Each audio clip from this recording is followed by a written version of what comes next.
My name is Tess Muthoni. I'm the firstborn with a twin sister. I have a brother who's in the university, and I was raised by my mom and my dad.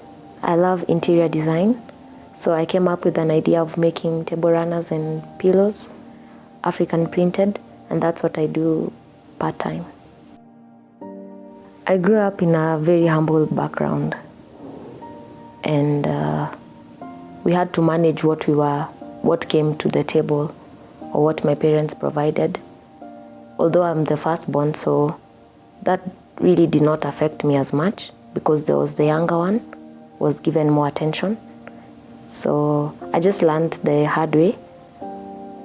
And the greatest memory, I remember my mom used to send us, me and my sister, to sell the ice, the ones for 1 bob, yes, so that we can get something to eat. And then I liked to save. I had a piggy bank, so I liked to put 10 shillings.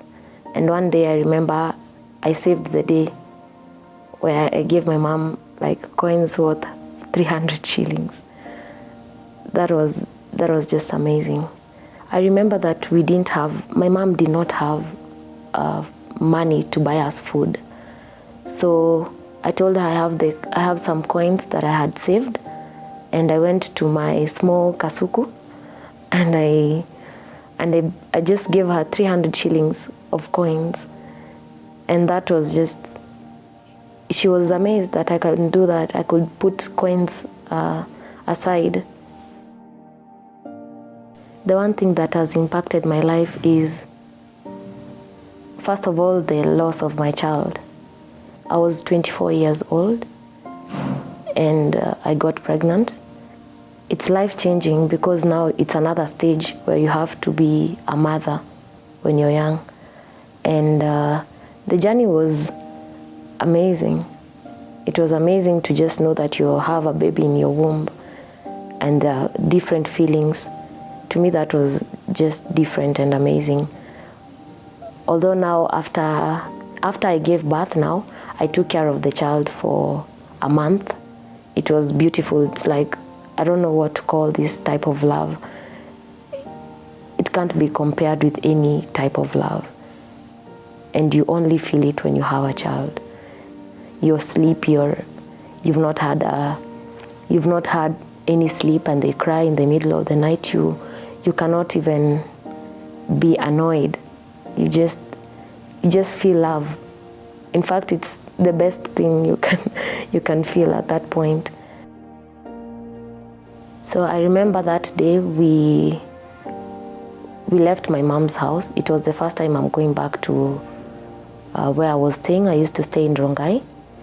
So that was the first time I was going back to that house with the child. And we left my mom's house. We got to Rongai at around 10 p.m. They made sure that everything was okay. They cooked tea for me. They put some hot water in the flask, and they made sure that everything was okay. Although the house was very cold, I had only a bed and a gas. It was cold. You could see the trails of a snail that were on the floor. And they left, but my sister stayed back. For a while, she left at around 1 a.m. That was the time I felt like this cold was too much, and I was afraid to sleep. And I kept calling my friends and telling one of my friends, can I please come to your house now? I can take a cab and just come. This house is too cold. I'm afraid I can't sleep. And she said, don't worry, you'll come tomorrow morning. And I remember before I slept now, I prayed. And I said, God, I just want you to take care of us. Make sure we don't get pneumonia. And for us to wake up in the morning and go to somewhere where it's a bit warm for this child. And the previous night I had not slept, so I just blacked out for about 30 minutes. And being a mom, there's that subconscious mind where you just wake up in the middle of the night to check on the baby. And when I woke up, she had bled with her nose and her mouth. And I took her really fast, and I could see she's turning pale. She's not moving. And my first thought, thank God for the movies, I thought I'll just do a CPR, and then she will wake up, she will regain her life. And I tried, and I could feel the breath I was giving to her come out of her ears. I knew in the back of my mind she's gone, but I had so much faith. My faith was crazy at that point. So I could scream, but there's no one who was coming. I think they thought it was a thief, so they could not come. And I tried again the second time. And the third time I saw she could not wake up, I put her down and I opened the door and screamed, "My baby!" Then people came and we went to the hospital that was nearby. I was still not crying. I was so strong at that point, but I just knew this baby will wake up and this is gonna be a testimony. So I went to the hospital. The doctor confirmed that she had passed a few minutes ago.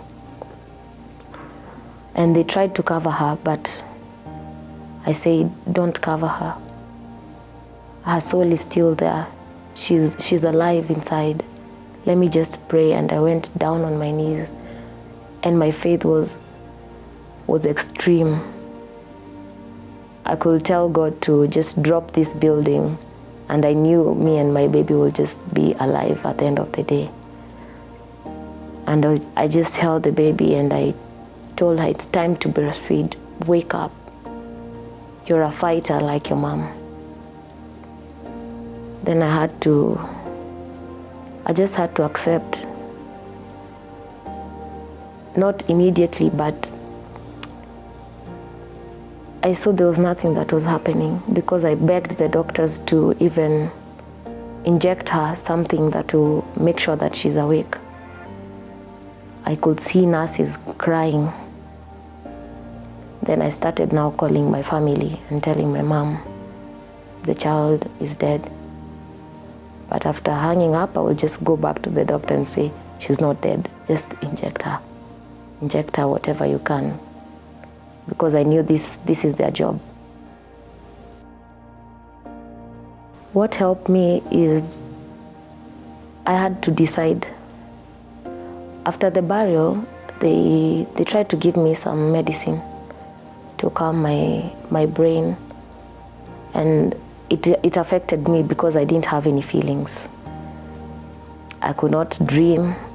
I was literally a zombie, so I would just wake up at 7 and I'm wondering, I didn't dream, there was nothing, I felt nothing, but I stopped taking the pills.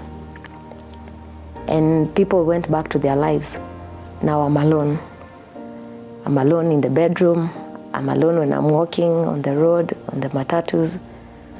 And I had to deal with that. So I decided I have to face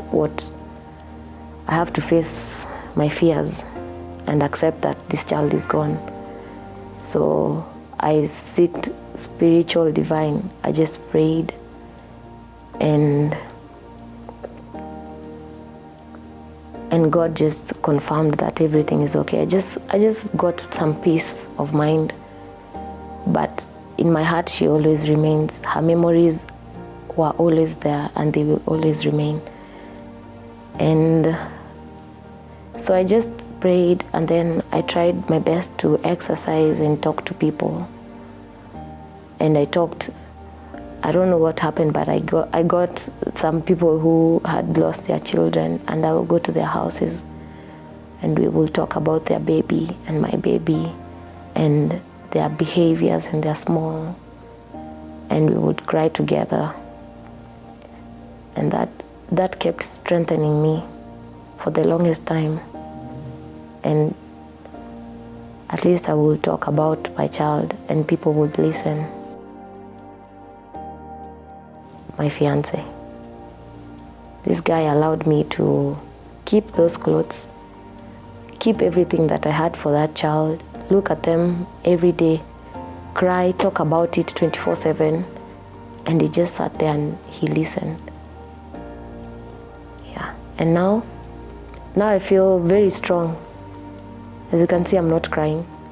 I am very strong, and I'm happy she was part of my life, and she'll always be a firstborn in my life. And I acknowledge that, and I'm not afraid to speak about it. And I get to speak to so many people. I'm starting a journey where now I want to open up the books and encourage and inspire a lot of people who have lost children, mostly young women. Despite having gone through pain and loss, even just being heartbroken, I have never changed. I decided not to change. I will always become the person that I am, even to the next life, to other people. I don't allow my pain to define who I am. Yes, so I would like people to be themselves and not allow the past to define what their future is. Yes.